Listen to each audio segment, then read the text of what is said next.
خبطت فيه ولا ما خبطتش، انك ترجع للفار وفار يطلبك تروح تلاقي الفار عطلان مش شغال.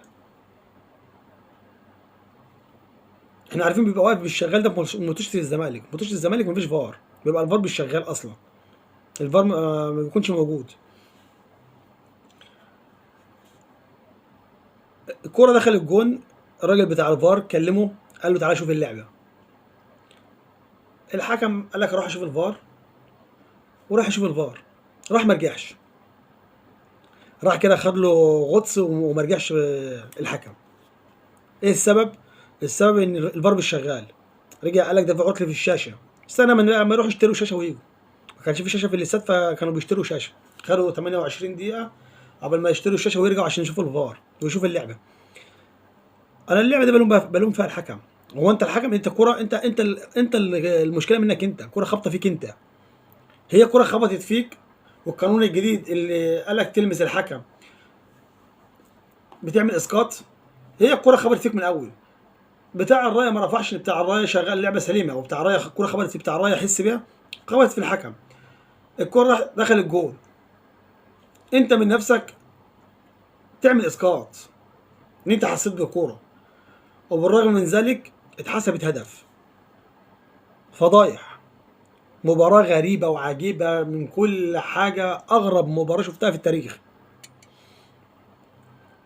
أغرب مباراة شفتها بجد في التاريخ. دي 25 دقيقة وقت بدل ضايع، والمشكلة من الحكم والفار، ونطلع بنتكلم على الحكام ولجنة الحكام، تيجي تقول انت بتتكلم على الحكام وظالمين الحكام، لا ده في مشكلة كبيرة جدا جدا بسبب التحكيم.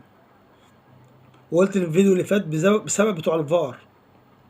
انت عندك الفار مش شغال اصلا من الاساس من الاول، انت بتتكلم الحكم ليه وتقول تعالى شوف الفار؟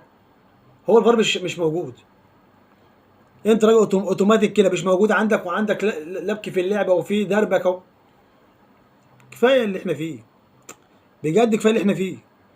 انت الحكم ذات نفسك الكره لما نسيتك تصفر اعمل اسقاط، وانت مستني تروح الفار عشان تشوف الكره خبطت فيك ولا ما خبطتش فيك؟ انت ما حسيتش بيها؟ مش للدرجه دي يعني انك ما تحسش كمان. يعني كفايه انتوا فضلتوا ورانا، فضلت ورا الزمالك لحد ما جبتوا الارض، وسبب وترجع تاني يقول لك الفار، والمشكله كلها من الفار. وانا جايب الفار عشان ينقذني ولا يشوف اللعبه الصح ولا يشوف اللعبه الغلط؟ ولا انا مش فاهم حاجه.